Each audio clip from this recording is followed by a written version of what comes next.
Well, thank you so much for agreeing to have this conversation with me because, when I feel like the whole body conversation has really like amped up since the first stay-at-home order went into place. And there's been like a lot of back and forth about like what you should be doing for your body, how you should be feeling about it. Lots of like comments that seem like maybe they're supposed to be body positive, but are actually like very damaging. So I just wanted to like sit down with someone who I know, like, I think in every live I've done so far, like in this quarantine, I've talked about your classes in one way or another because I'm like, it's a place where you can go and no matter what kind of body you show up with, you can feel good about it. And I never leave with an expectation that like I had to prove like the worth of the abilities of my body. And I think that's so important. And I feel like now we're all just trying to wrap our heads around what is normal, what am I supposed to be doing, how does taking care of myself look like in the middle of a global pandemic. So I feel like you're just like the queen of all of this and you handle it all so well. So I just wanted to have that conversation together. First of all, I accept all of that.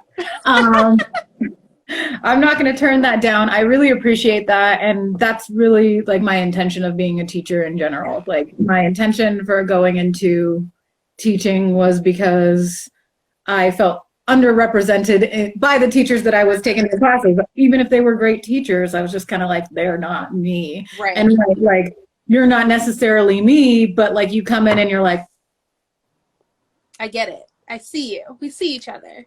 Right. And so that was my intention for becoming a teacher anyway, especially because the first thing I started teaching fitness wise was barre, and barre is just like the whitest. It is the whitest workout. The first time I went to a barre class, I felt so uncomfortable. I was like, did I accidentally go into like the Olympic training version of this course? Because all of you seem like this is all you do. You all know each other. You're all very like cliquish and comfortable. Everyone is wearing black Lululemon tights. Everyone already had like the full outfits. I was like, I'm in here in my like biker shorts and t-shirt. Like I don't belong here. No, you made a mistake wearing shorts to barre. That's not allowed. No, you're not. It's strictly a black legging environment. Black Correct. leggings, blonde hair. Correct. So that was kind of my my jump start into actually teaching fitness when I felt like I really loved that and I just felt really underrepresented. And so I started teaching, and then I got certified as a personal trainer so that I could really expand my knowledge and also just be able to say like, I have that knowledge and I'm still choosing to use my knowledge for good, or rather for like something different than the norm. Yeah. Something that you posted, I think it was yesterday or the day before, because what are days of the week, but it just really resonated. It was like, I think it was something to the effect of like, if you feel weird or like if you're feeling different about your body right now, it's okay. And it's also most likely not about your body. Yeah. Can you just like talk about what led you to post that and kind of what you mean by it's probably not even actually about your body? Yeah. So for my own personal like body journey, I've had an eating disorder, disordered eating, and like vacillated between the two, because also like an eating disorder and disordered eating are not the same thing. Disordered eating is like, well, I got to get ready to go on this trip. Right. So I'm exclusively eating orange slices and saltine crackers, which is a real thing that like girls in my high school would do. Right. So that's like the kind of like short stint of an eating disorder, which is a full blown mental health disorder. Right. And so like, I went in between that. And so I'm still, I'm on the other side of that, but you're never completely on the other side of that, especially in a society that like upholds that whole standard. So I was just thinking about how like all of that is an issue of control, right? It's very easy to turn your gaze on the thing that you feel like you control, and you control your body. You can control what you eat.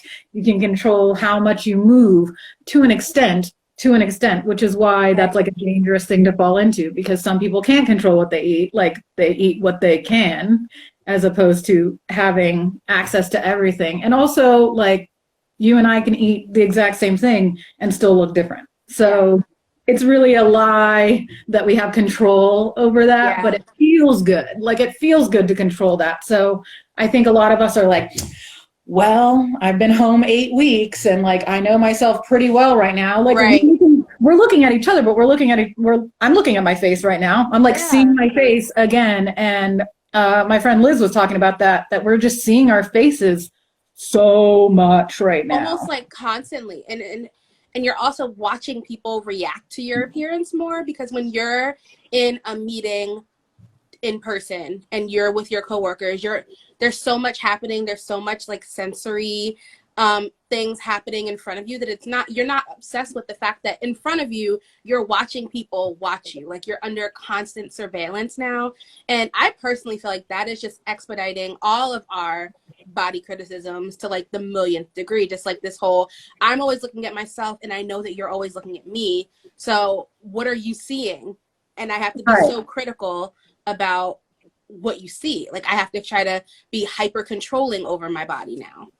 Yeah, totally. I mean, I almost washed my hair before this. So that was the thing. I like misted my face with some like toner, and I was like, all right, we're ready to go. But like, this is pretty much like me post mask, whatever.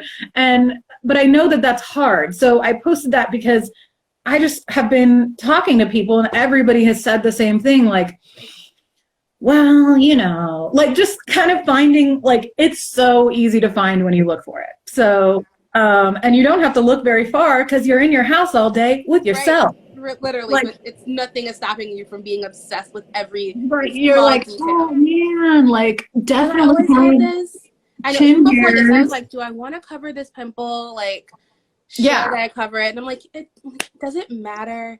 I ask myself probably like every other day if I like should wax my full mustache. I'm noticing things that my like face and facial hair does now that I like never even knew was like a part of my DNA before. But you're like, things you notice when you have unlimited get ready time.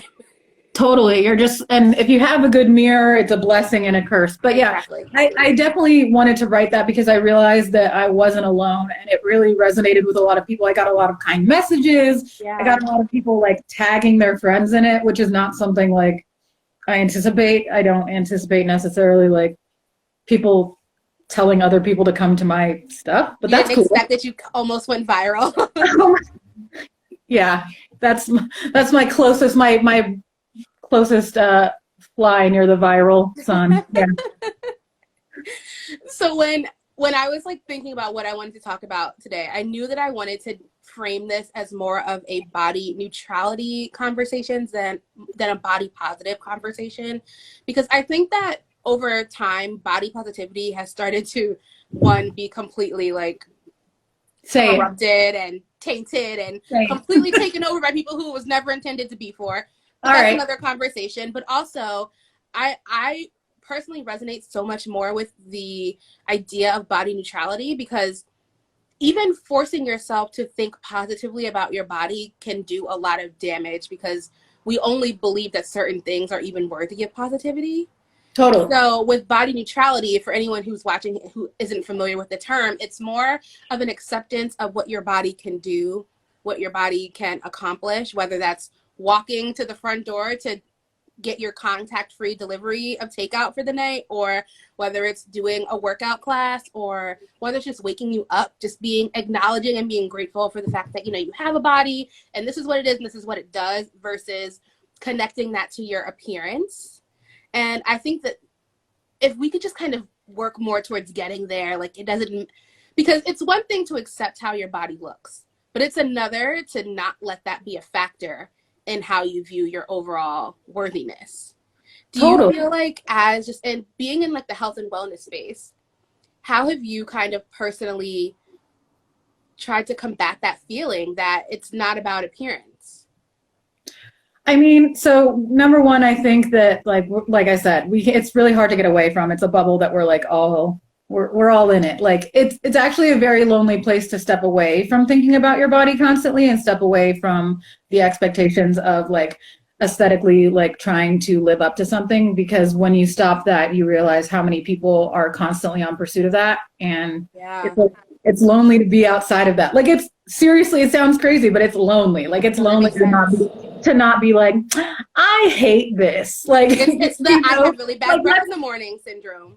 Right. Like, let's go around in a circle and say stuff that we don't like about ourselves. And it's like, that's not a productive way to spend your time. Right. So I think as far as that, like me just showing up and continuously like redirecting my conversation as far as what my classes are and what they're about, and really focusing on the individual's embodiment in that class. So like, your experience in my class is your experience. And I know that that's really like the big philosophy behind most of yoga, but like that doesn't always apply to high intensity classes. It doesn't always apply to bar classes. Like it doesn't apply to classes that feel a little bit more outside the mat than yoga. But I try to just remind people that they constantly have the autonomy to like not do what I tell them. Yeah. Like if you hate this, almost every class I tell people if they hate it, don't do it. It was so long in a fitness class before I realized that like anything the instructor tells you is not law. Like if the instructor tells you, like I would go to a yoga class and be like, oh my gosh, I wish I just had a blanket under my knees. My knees hurt so bad from being on the floor, even with the mat. And then I remember I was at Lumos and I told someone that, and she was like, so why don't you just go get the blanket? And I was like, because they said like bring a mat and 2 blocks, and they were like, yeah, but like also whatever else you need. And everyone is already, when you walk into a fitness class, especially if you're not someone who has a fitness class body,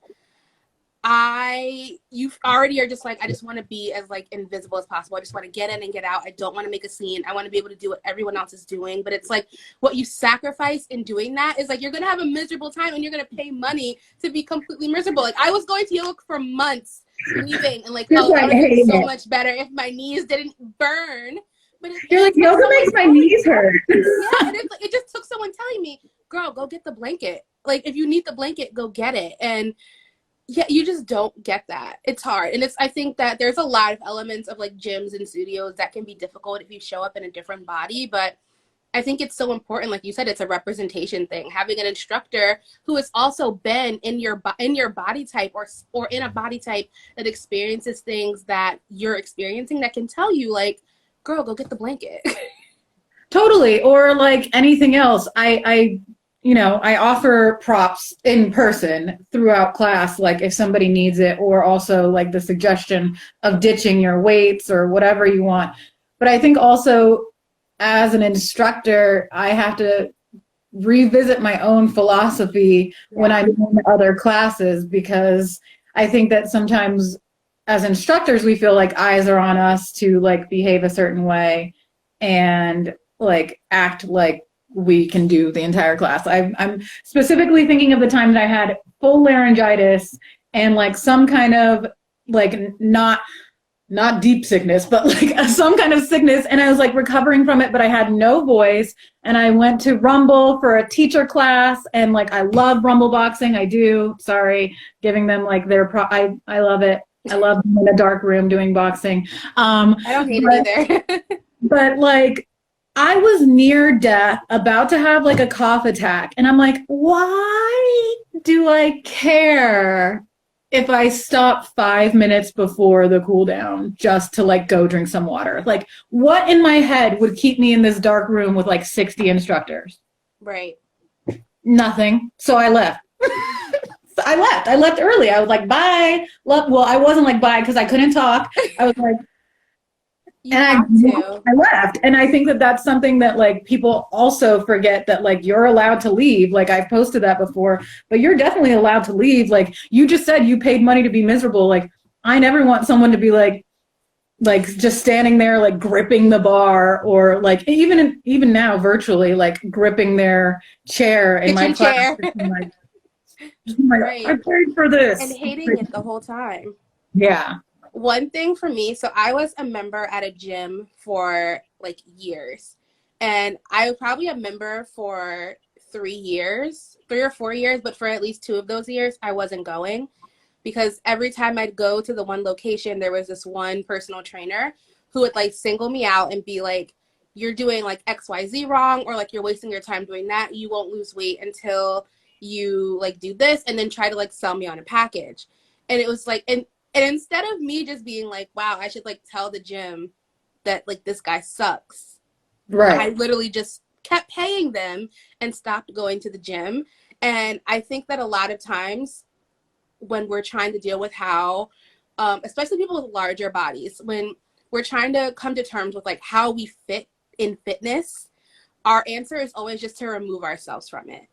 Right. To and take then yourself that's out of like, the equation. Yeah. Yeah. And so for me, I think finding like fitness studios and classes and instructors that I like has been hard because it's like, it's a trust thing. Like, how do I know that this person isn't going to just see me as like a would-be case study and try to do the exact same thing? So as someone who, because I think one thing you've also spoken a lot about is that people make a lot of assumptions about your like teaching style or teaching ability because of the type of body you show up in. How have you like navigated that? Because I know how it feels on like the coming to class side, but I couldn't imagine how it feels on the instructor side. Yeah, I mean, I also am like a type of person, I'm like a bit of a workaholic. I definitely, like, if you know anything about Enneagrams, I'm like a type 8, which is like the leader type that like has to just be in charge. Do it all. Yeah, and so I think that part of me does want to be like, well, I can do that.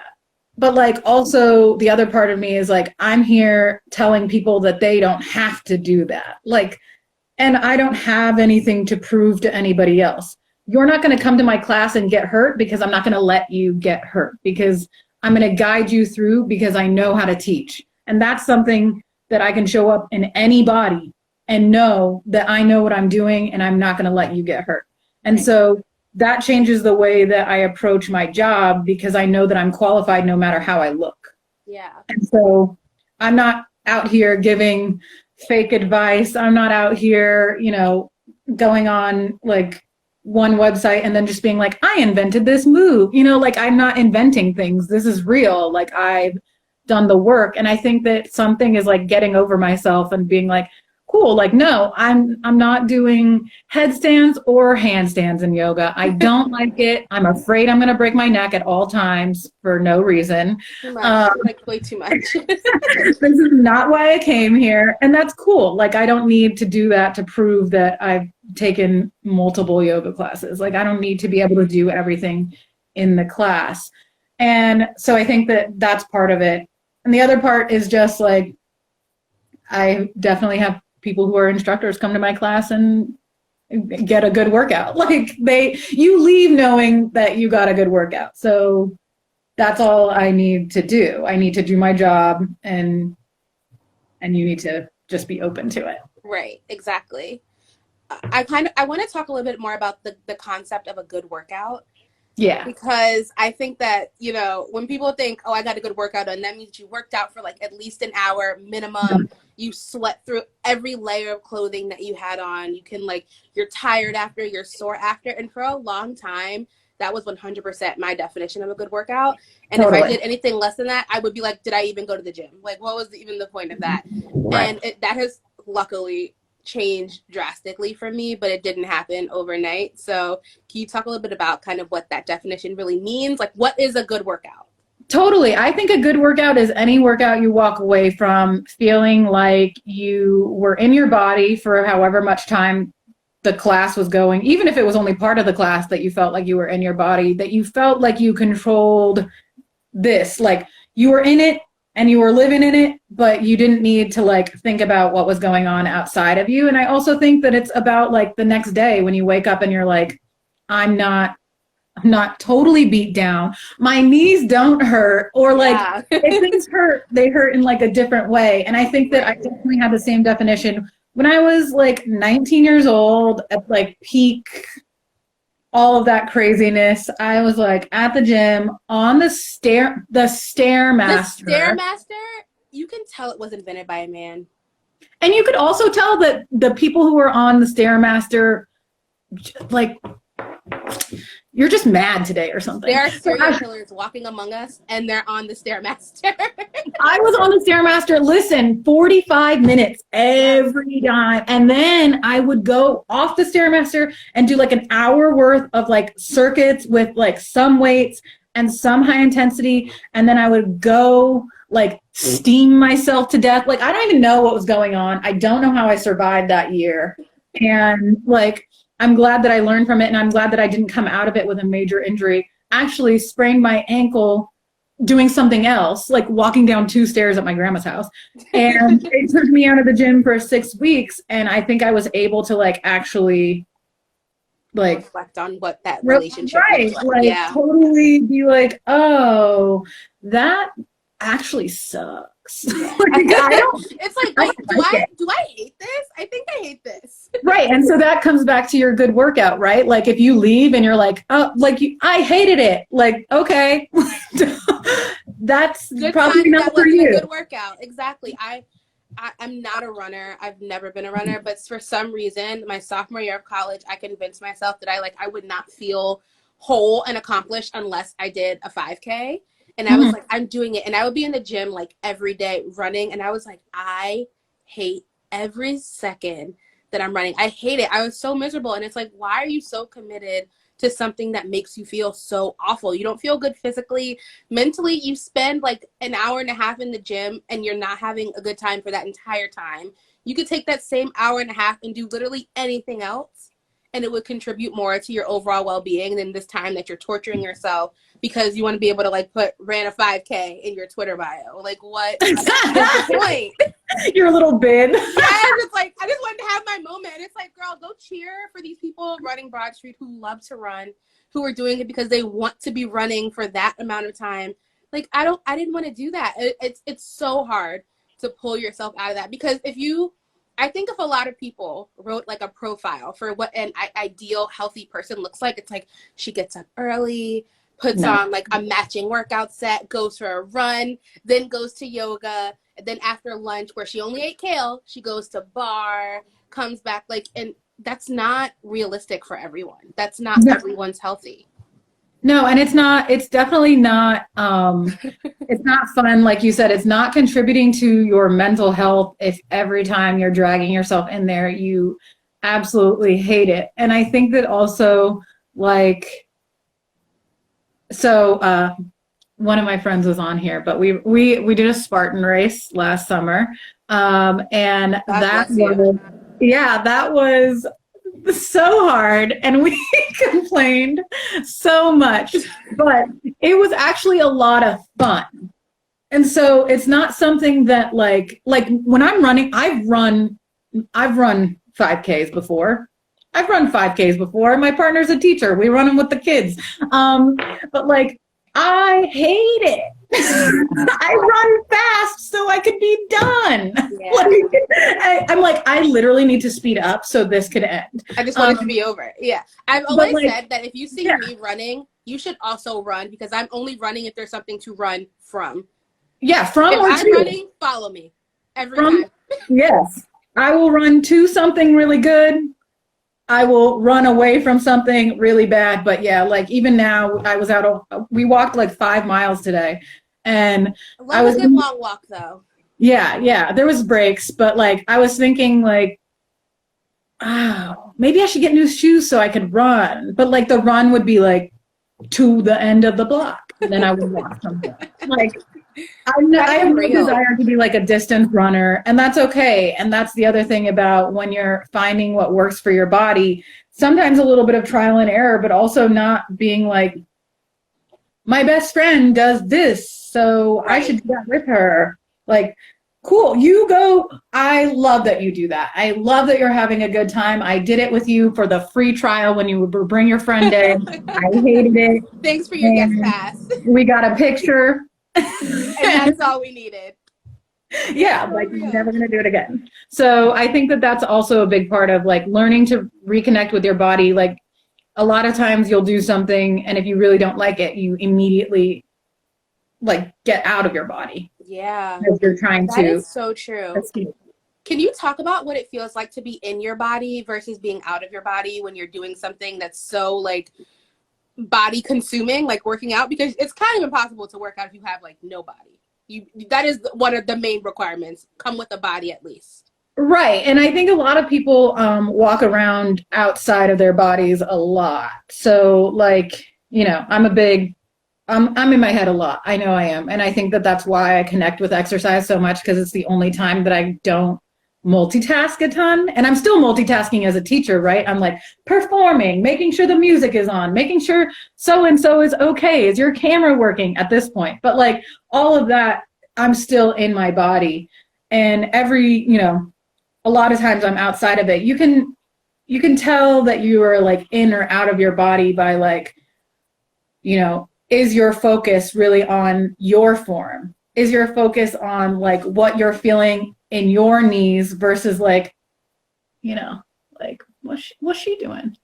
What's she doing? Right. And like, if you find yourself doing like what's she doing, that's okay. If you feel a little lost, you can always come back to yourself. But I think the problem becomes like, oh, like she's doing a headstand and now I have to try it. It's like, no, you're cool. Just stay in your child's pose. Like, just stay where you want to be. And I think once you get to know your body, you can walk it a step further if you want. You can walk it back. Like, you could stay where you are and you're going to get that good workout by being in your body. So like by not totally just being like, I'm going to white knuckle through this entire workout and that's how I'm going to get a good workout. No, like taking a break and then like leaving with like, I did like all good things for myself today. Yeah. Not even the best, not even I did the best I could. I really don't even care if you do like the best you can. Like I did good things. I did good things today. Yeah, and sometimes that is your best. Like I felt good about what I showed up and gave to this class, whether it was like 100%, which like it's very difficult for anyone to give 100%, I believe. Like, I agree.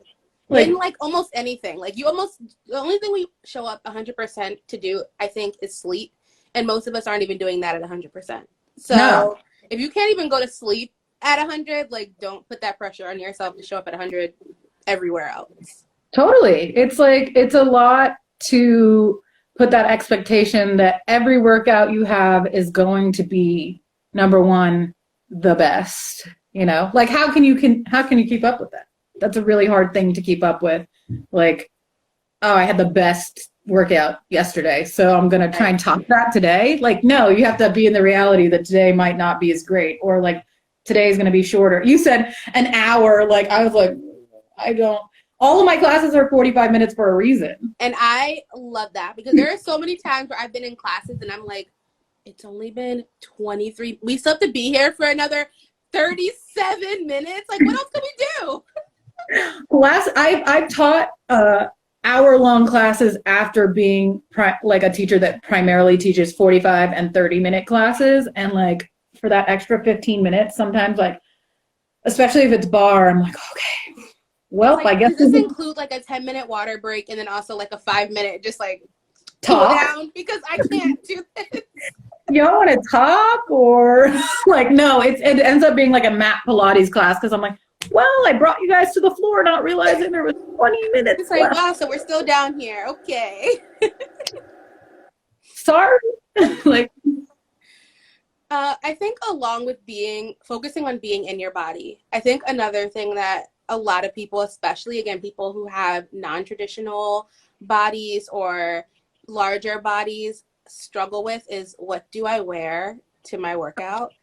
And for a long time, first of all, there is an issue that plagues women everywhere. And the issue is that none of us know our bra size. And because none of us know our bra size, we damn sure don't know our sports bra size. And we have an aesthetic, but aesthetic and functionality don't always go together. So it's like you bought that size large sports bra because you thought it would look good, and now you have the set, and now you're in workout class, in workout clothes, but you can't work out because every time you move your body, you feel like something's falling. Exactly. Like, and you feel so on stage. And I feel like you always have the cutest sets. I actually was waiting. Yeah, you have that one set from day one, the cheetah print. And I definitely tried to buy it, and they're not shipping right now, but that's fine because it's global pandemic. But they will. They actually make everything like as the orders come in, and they are, because they're sustainable fashion, so they don't want fashion waste. Little plug for day one right now. But they make everything once they're ordered. So I think they are doing some pre-orders upcoming, but yeah, I'll keep you posted on the cheetah thing. And to go back to like, as far as like fitness fashion, like what to wear. How do you show up ready to work out, but not like feeling that you're going to have like a little, but also still feeling like you're dressed, like, you know, especially if you're going to a class where there's like a lot of different bodies, you want to look confident anytime that I think you're going out. Even if you're just going to a virtual class, but everyone's cameras are on, like, you don't want to look like you just fell out of the bed and onto your mat. Like, you want to look but unless you do, which is also fine. So this is kind of how I showed up this morning. I think that, like, for me, it goes back and forth. When we were more in the studio and in person, I did feel like I had to stick to more of a uniform to wear, and not because that was something that either studio was telling me to do. It was more like, this is my job. So like, I'm going to show up wearing something that I would wear to a job rather than something that I would wear to work out at a gym, which is really like my 5K shirt that I got from running a 5K, and like, you know, pants that like are maybe have a hole. Like, but like, I think that good workout gear can like change how you feel about showing up, because especially when you talk about like buying things that fit, we're coming into a space where more companies are making things that fit different bodies to work out in, which never made sense to me in the beginning. But I'm like, if you're supposed to be here to help you lose weight, but you don't make it so when am I supposed to wear it to go? Because I want. I'm gonna wear jeans. Like, okay, what am I supposed to wear? Yeah. So I think that number one, in my classes, there's no expectation, obviously, for wearing anything specific. If we were in a studio, the only thing I would tell you had to wear was bar socks. So that's kind of one thing for me. And the other is a little bit more of trial and error. I know that as far as like sports bras go, like currently I'm wearing a sports bra that I would never do HIIT in. And like I have we can lay them all out and I would be like, this is the kind that if I needed to run, I would wear, versus like the kind where I'm like, I'm taking my mat Pilates class. I'll be okay. Like, I'll be okay and not fall out of this. And then we like work our way out, right? Like, so shirts, I'm notorious for not shaving my armpits at all. And so when I'm in the studio, I often feel like, oh my gosh, like, especially when my classes are mostly like thin white women, I'm like, they don't know about these little armpit froze that I'm about to break out here. Like, these are not silky hairs. So I'm like, I have a cap sleeve, just enough to cover most of my armpit hair. Or also, like, I don't always feel comfortable working out in a tank top. Like, I just don't. Like, that's not always my style. I don't recreationally wear tank tops. It's not my thing. Like, I'm wearing one right now. I've worn a tank top since I was in like 4th grade. Like, it's just not my zhuzh, you know? No, definitely not. I mean, I'll wear something with like see-through sleeve. Like, I'm not a sleeveless type of gal. So I'm glad that we can connect on that. So like, I do like wearing like active wear shirts that are fit for actually working out in, so that they don't, they're not flying everywhere. And they're supposed to be less sweaty or whatever. That doesn't really help with me. No. But the pants are really, what is important. I need my pants to be under my sports bra. Yeah. Like, I need them to go up over my entire stomach and be as high as possible. Yep. That's my jam. Like, we're very much aligned there. I have found, like, I love a high-waisted biker short. Like, I want you to, like, I need to know that no matter what I do, the top and bottom of my behind, and there's a lot of it, are going to stay secure. So as long as you're able to do that, I can wear it. Yeah. Yeah. And also, there's literally nothing worse than your pants rolling down in the middle of a class. It's the worst when you spend your entire class just, like, adjusting your pants. And if you take classes with me, I'm always pulling out my pants anyway. But it's like, there's a difference between me like feeling like I need to adjust it and then knowing that like slowly my pants are going to fall off. Right. It's like the same feeling of like when you're wearing boots and your sock is like slowly sliding down. It's just not a good feeling.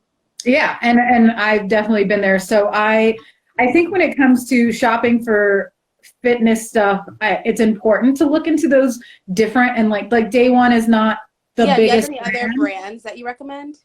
Yes. So a lot of people, like I have a Superfit Hero cropped sports bra-ish thing. It's like a sports bra and a shirt. So like I wouldn't necessarily wear a shirt over it. So that's like something that I would say like a yoga-ish type thing or a Pilates thing. We're not jumping. Like I'm not jumping in it.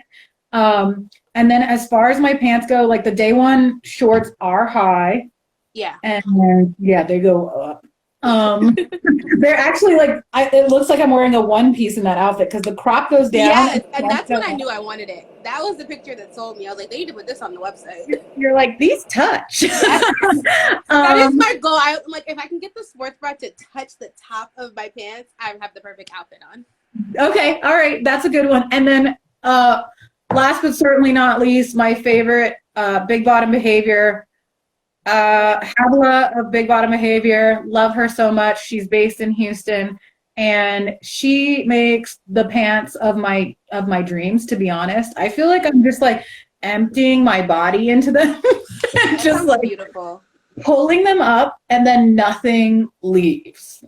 And I've had a pair of them. I think the original pair that she had made from like 2 years ago.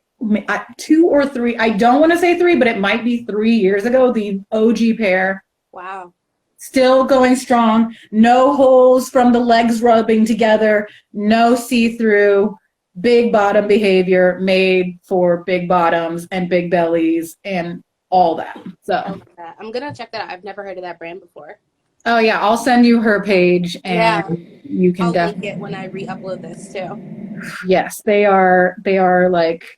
And she also has like cute printed ones, you know, so I've been breaking those out in quarantine. That's hard because I feel like a lot of, well, not some of the smaller brands who are intentionally looking to serve like larger bodies and sizes, but a lot of the like mainstream brands that have just done extended sizing. It's like, here's our extended sizing, and everything over a 2X comes in black, maybe gray, maybe you get a navy, the occasional like blue. And that's it. I'm like, no, I want to wear the same like cheetah print that the size 2 gets. Like, I want the same thing, but more fabric. Yeah. And it's really wild when we talk about that because it comes back to like, you know, all those factors that cause you to have a good time and a good workout. Like, yeah, you know, for some people, I'm definitely not like a fashionista, like, you know, but I like to feel good in the clothes that I'm wearing, and I like to feel like the clothes that I'm wearing are supporting me when I'm working out, more importantly. And if I felt like I couldn't get that, then that would just be one more thing that was like, about showing up to class, right? Because you're like, I have to put on my single sports bra that I like that costs me, you know, my firstborn and a down payment. And like, that's okay because I think that no matter what is going on up top, most people are willing to invest in that staying where it is. Like 100%. And if you're not, like, that needs to be the first area that you're willing to put some money behind. If it's going to hold you up, you want to put some dollars there. Right. I want to hold up and down. Like I put on sports bras and Scott's like, I'm concerned that you cannot move that well. And I'm like, that's how you know it's a good one. Yeah, it's like, I can't, it's like, this is perfect. I can just able to breathe, just enough oxygen getting through. Yeah. And so I think that that's also like something that can be a barrier when you're just like, I don't know if this is going to hold me in. But, you know, I think virtual classes are almost making that easier. And I always give people the option to turn their camera off because not everybody is ready to face a video of themselves working out. I've actually been recording some of my classes so that I can face a video of myself working out. And I think that that's like, I like joke, and I posted it the other day. I was like, exposure therapy, but it totally is because it's not always easy to see yourself like jumping around and flailing in front of a camera. Yeah, especially if you've ever been in a studio where there's wall-to-wall mirrors. Sometimes like my first time in that experience was so jarring. I was like, it's like me on every wall. Like I don't want to. Where do I look? You're like, to wow, see is anyone that else? like what the back of my pants look like? It's like, oh, so every time I've been like that, this is what it looks like every time. Got it. Good to know. Yeah, never would have known that. But yeah, I think virtual classes are really, I've had people who are like, yeah, I would never take bar in a studio, but now that I've been taking bar virtually, I feel a lot more comfortable with it. And I'm like, that's all I could really ask for. Yeah, that's great. I know you have a class later and I want to be respectful of your time, but I want to ask you just like one more thing to close out with for anyone who during quarantine or any other time is just really struggling to kind of be in their body and be present in their body and feel as if they're honoring their body, even if they're not like doing a workout or doing like any virtual wellness things. If they just need something that they can kind of take as like a next step to feeling even just like 1% better, what words of wisdom do you think you have for those people? I mean, I have like a long list, but I would think that like if you're in a dark place about what's going on with your body right now, or like in a comparison trap, I always kind of step back and ask myself if that thing that I'm hung up on is impacting other things like that I enjoy about myself. So like, is the fact that I have a belly making me more or less funny, or like a better or worse nanny, or a better or worse friend? And the answer is always no. Like those things that we don't necessarily love about ourselves are not really impacting the things that other people love about us. Yeah. So it's kind of hard, like when you're just like, oh, I'm not, whatever. And I have to think like, oh man, my like goddaughter is so awesome and she thinks I'm hilarious. Yeah. Like there are people who love you absolutely for like everything that you don't like about yourself. And you love them for things that they don't like about yourself. So you can at least be like, all right, arms, I'll let you stay today. And like get yourself out of being so obsessed with that. And as far as like being in your body and caring for yourself, I think whether it's taking a class or like eating something nostalgic, or like smelling something nostalgic, like lighting a candle or taking a bath. I'm big on like baths and showers, like with like things that I like, smells that I love. I have a cat that I love. If you have plants that you love, it all sounds like very, very millennial and like all the things. But no, it's just like these little things that that you have a lot of love to give. You have a lot to offer that are so far outside of how you show up aesthetically that you're just like, wow, all that is just very basic. Everything else is. I've always said like how you look is probably the least interesting thing about you. Absolutely. And like, we can still show up and say who we are with our style and with our demeanor. But after a while, when you know someone, you know them so far outside of what they look like that you're just like, oh, yeah. Oh, yeah, I forgot. Oh, yeah, you do have that. Yeah, oh, okay. Exactly. Right. So that's kind of my thing. If you're in not a lovely place, just thinking about, the things that you love about other people and the things that other people love about you, they typically don't have anything to do with what you look like. That's so true. That was great. Thank you for doing this. Yeah, you made it so easy. I love that. I've been asking everyone I do these with before we close out to just say one thing they're grateful with, because I think when the literal world is on fire and there's like chaos in every corner, that coming back to gratitude is hard.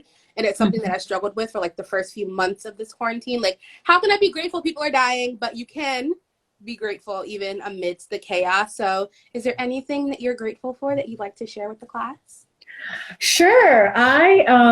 I talked to my grandma today for like half an hour. I talk to her almost every day, but yesterday was her birthday. So I got to ask her if she felt any different being an 84-year-old as opposed to an 83-year-old.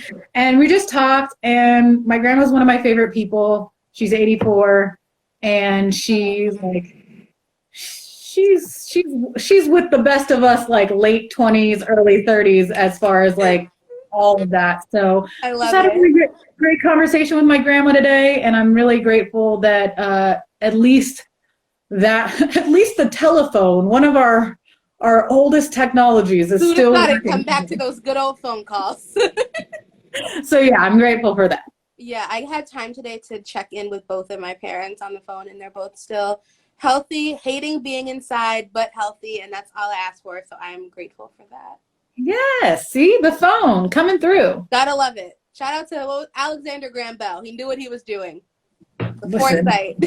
the phone is it right now. It's Truly. for real. All right, well, thank you so much for taking the time to have this chat. I really appreciate it. I think it was great. Thanks for having me. I felt like I was going to be nervous for some reason, and then I wasn't. Good, because you're great. No, this is awesome. I'm so glad we did it. And I can't wait to see you in class. Where can people find you if they want to take your classes? Oh, so they can follow me on my Instagram, which is hopefully going to be linked. But on the screen, yes, it'll be linked. At Lauren Leavell Fitness, and the link is in my bio for all of my classes. You can go there. Classes are sliding scale, $5 to $15. Scholarships are available for some special events. So if you're not quite there financially right now and you still want to take a class, hit me up. No question to ask. You can get into class. Love it. Thanks for all you do. Thanks for being you, and thanks for chatting with me. Yes. Have a great Thursday. Allegedly. Yep. All right. See you. See you. Bye. Bye.